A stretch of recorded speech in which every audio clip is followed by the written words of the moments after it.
Europe faces a new war, not missiles, but a deadly heat wave sweeping across France.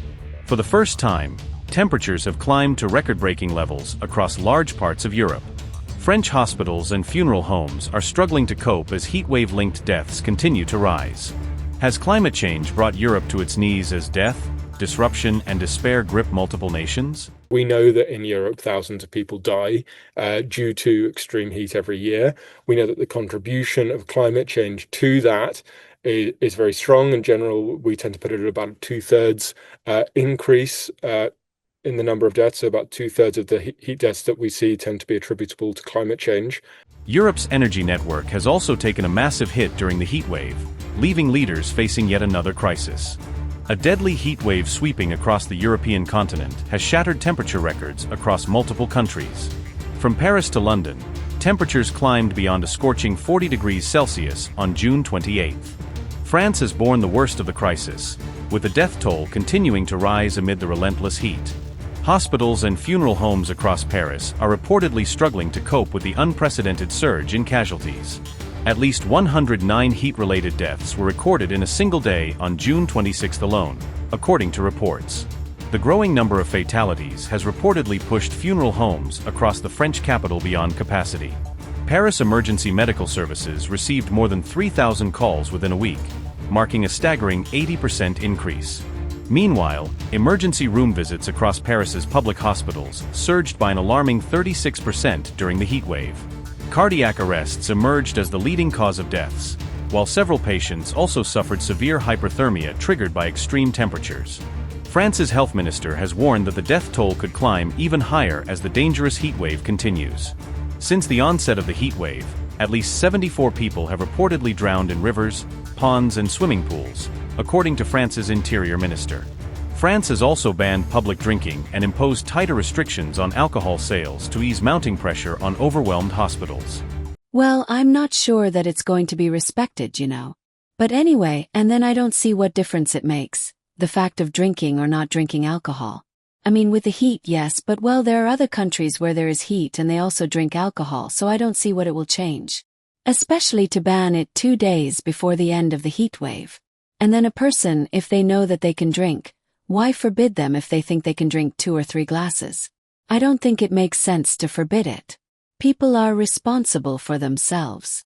It's not necessarily childish. A government or anyone with decision-making power has to take measures like that. Hospitals are overloaded, that's a fact. The issue lies in the execution, how the message is conveyed, and the fact that it's implemented overnight. That's the tricky part.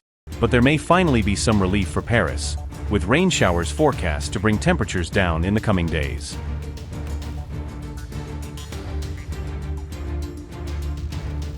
It is not only France suffering, as Denmark, Switzerland, and the Czech Republic are also battling the relentless heat.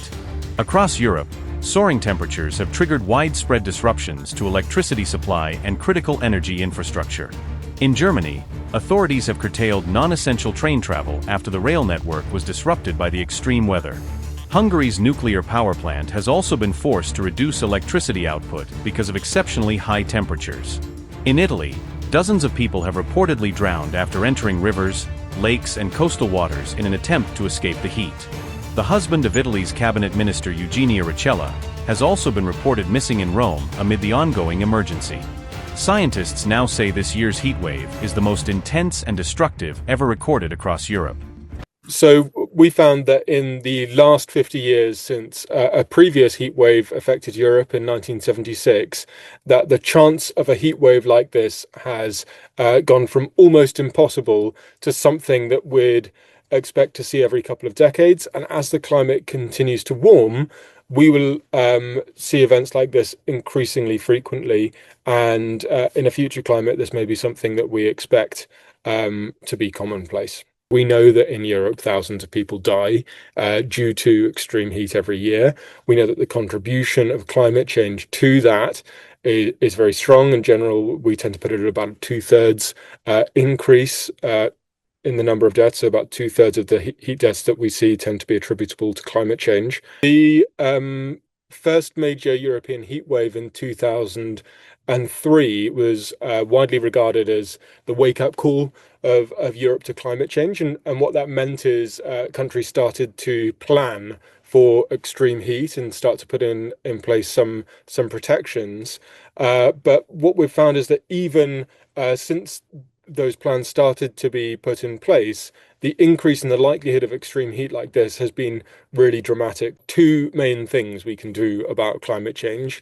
We can reduce our emissions and stop the problem at its source, and we can adapt to climate change. We know that climate change has happened. We know that it's continuing to happen very fast.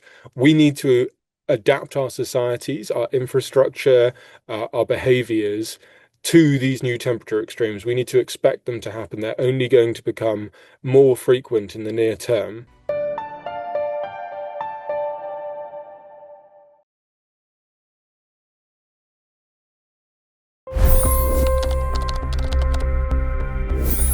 $25 crore गरीब गरीबी को परास्त करके बाहर निकले। For the good of our nation, let's work together and let's truly make America great again. The fastest news breaks. Requested PM saying that we will have to speak to Putin and to Zelensky. The biggest newsmakers. The relationship with India is probably the most important bilateral relationship the US will have for the rest of this century. The capital delivered quite an election result today. Expert analysis. The million-dollar question today is how to stop this dance of death. Ground reports. I'm standing at the crossroad of the Kumbh Mela. Behind me are more than 100 entry ghats. Long-form interviews. Exclusionary politics is reflected in Manipur case as well. You don't bother because this is a small state. Deep dive into burning issues. It's often said DRC could be the richest country in the whole world. It's because of what sits underneath. Why exactly did the US topple the Sheikh Hasina government? HD videos. We don't just break news, we break it down.